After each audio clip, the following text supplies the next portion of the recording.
right, friends, the time has come for Tarot Wrapped 2024.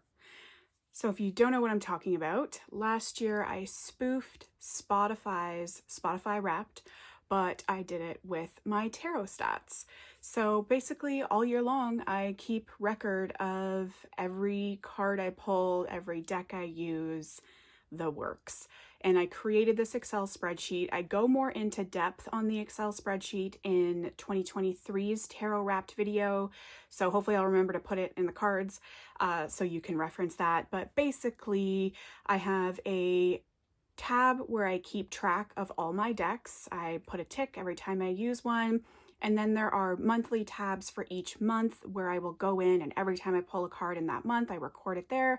And then there is a master sheet that adds all of those monthly sheets together for the master copy where I get all of these figures from. So that's my Tarot Wrapped spreadsheet in a nutshell. So there were some changes that I made this year. First of all, I'm not going to go over the decks because I made a whole video on top decks of 2024 and then decks I didn't use for 2024. It was a lot of information and it was a lot of decks, so I figured it would be best if it had its own video. So unfortunately that removes a little bit of the fun because the rest of the video is more so my personal stats, which I know isn't fun for everyone to listen to, but if you're an Excel girly like me, stay tuned because I keep track of all the numbers. And I've added some additional stats here, so there is more stats because I was more meticulous this year with keeping them, and I started from the beginning of the year and stuck with it till the end, so there are more stats. And then we talk about the percentage of decks used and decks that came in, decks that left, so that's more near the end. I think we have 12 slides to go over. I think last year it was only 9, so we've added a couple, but we've removed a couple, so it'll be good. Sit down, grab a coffee, or do your chores, whatever you do while listening to YouTube videos, because we're about to get into a slideshow presentation of my card pulls for 2024. So here we have our lovely title page for our Tarot Wrapped presentation that we are all about to embark on.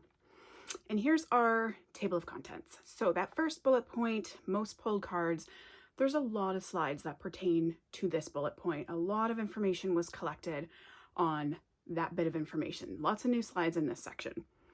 Then we have the most common suit. That's the same from last year. Then we have unused versus used decks, new for this year, as well as purchases versus purges, new for this year. So first things first. This is a new slide. How many tarot cards did I pull in 2024? We have 755. This sounds like a lot, but when you do the math and break it down, it's only like 2.5 per day. Now again, it's only tarot, so maybe when we throw in the oracle as well, that would be a little more impressive. Well, it would be, but still 2.5 tarot cards a day is not a lot. Tisk tisk for me. Maybe, who cares? So then we have the most pulled tarot card overall. This is all cards combined, and this year we have Judgment.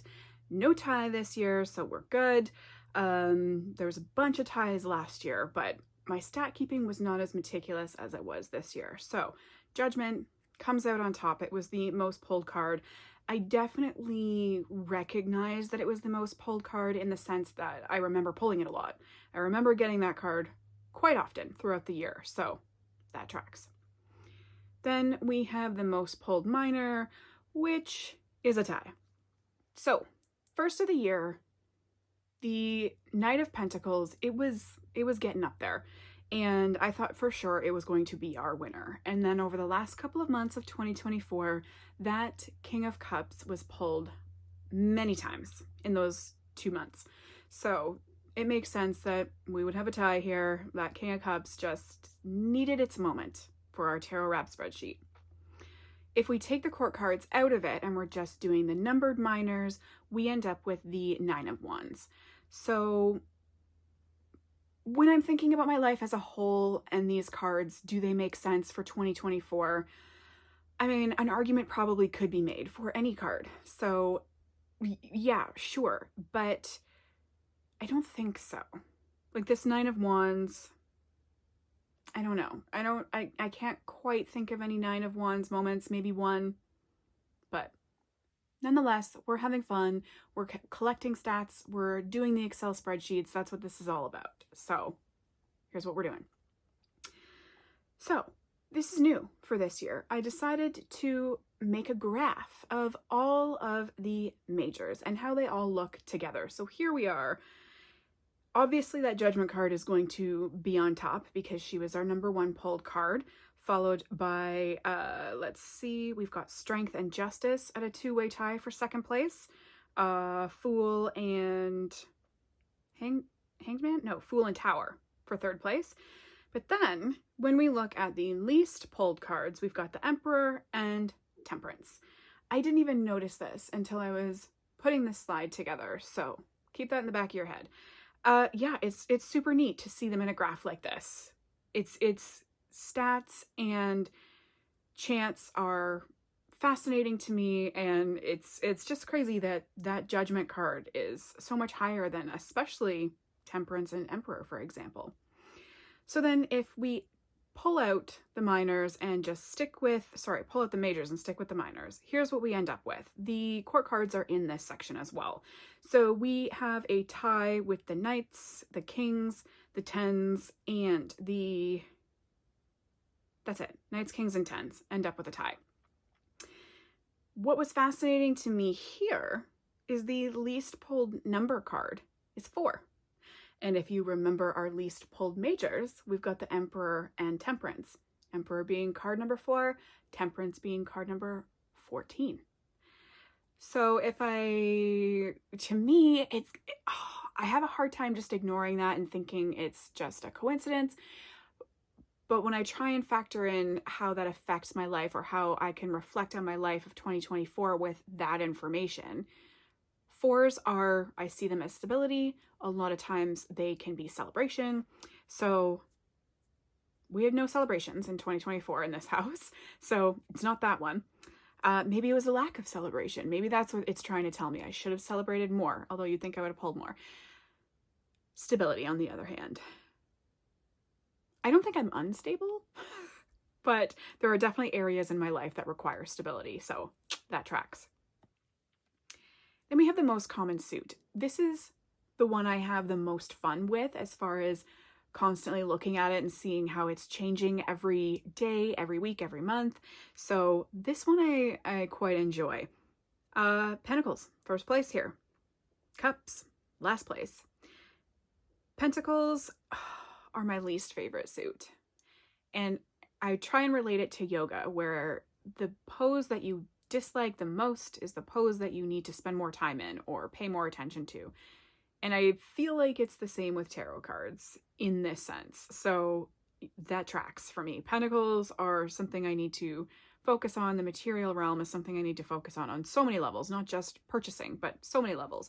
So this tracks. And cups being the least pulled, I mean, it's 1% smaller than swords, so we're not even gonna go there. This year I decided to, just for funsies, throw in a pie chart with the majors as well. So this is what it looks like with the majors thrown in, which of course the majors are going to be pulled more often than any suit because there's more cards in the majors than there are in each suit. So this tracks, no surprises here. I just thought it was cool to see it in pie chart form. New slide for 2024, deck usage. So we saw my decks that I did not use in 2024 video. I thought I would just put it into percentage form to see what that looked like. And oof, I don't like seeing it like this. When you're just looking at the numbers on paper, they seem so much smaller than 19% unused tarot decks on your shelf. So that seems big. That seems like a lot. Not using 19% of the decks in my possession seems like a lot. Not gonna lie. But again, I'm not punishing myself. I'm being kind to myself about this, so that's fine. Then when we look at oracle decks, I have less oracle decks in my collection, so it's easier to use more of them when there are less of them. So here's our figures for oracle decks, 13% unused. That number is 4. There's 4 decks in my oracle collection that I did not use. I'm pretty sure. So, again, when you make it in a percentage, it seems like a lot more. But that's where we're standing here. Again, I think it's just interesting to see it in statistical formatting. And here we are at our last slide of the presentation, and we are green because I feel like it talks about money coming in, money coming out, decks purchased, and decks rehomed. So in 2024, I purchased 6 tarot decks and 6 oracle decks for a total of 12 decks, 1 deck a month.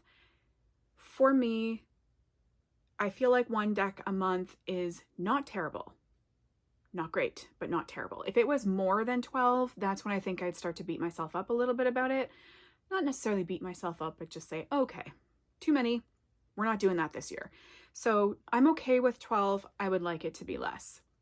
And then when we're looking at decks that left my shelf, we have 3 tarot decks rehomed, and I just gave them back to the person that gave them to me because although I did like them, they just weren't for me. And I have so many other decks in my collection that I would rather use. So 3 of those went back, and currently we have 2 in purgatory. So 2 that we're on the fence about, but most likely purging.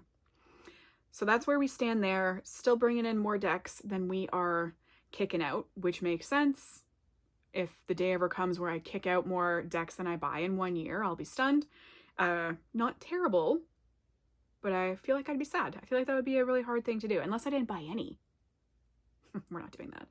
So that is our tarot wrapped spreadsheet for 2024. Let's talk about plans for 2025.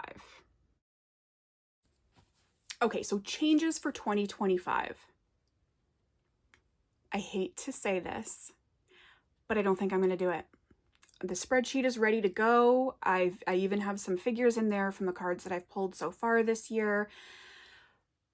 But I really started to notice that anytime I was doing a reading for myself, again, this is all just for myself. These stats are just for me.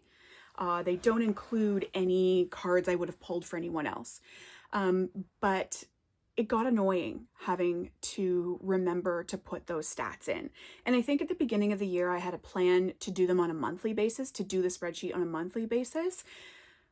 But I found it easier to update the spreadsheet as I did readings. So it was daily if I was on a daily streak with card pulls, or anytime I did a reading, which by the end of the year, I was like, oh, like it just added to something else to do, you know, between pulling the cards, between journaling, and because I also journal about all my card pulls. So you're writing them down.